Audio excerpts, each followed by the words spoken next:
ready na ako. So, ang first lines natin ay, dahil sa'yo, mas ginaganahan ako. Alam mo ba, Miles, ikaw yung ginagawa kong inspirasyon pagdating sa school.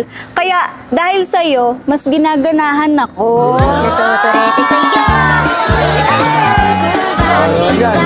Alam mo, Kiara, dahil sa'yo, mas ginaganahan akong kulitin si Derek na ibalik na yung meal niya.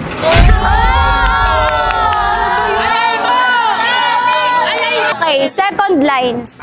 Hindi mo kailangan patunayan yung sarili mo. Miles, alam mo ba, tanggap ko kung ano at sino ka. Kaya hindi mo na kailangan patunayan yung sarili mo.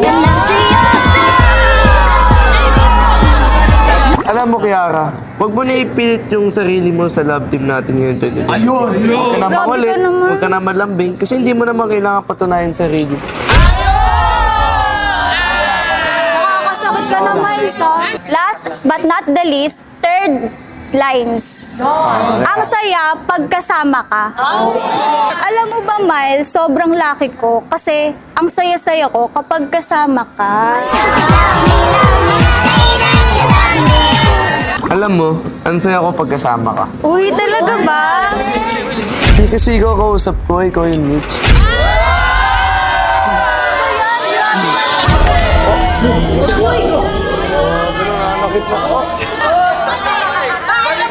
Uy, teka lang, baka kasi napin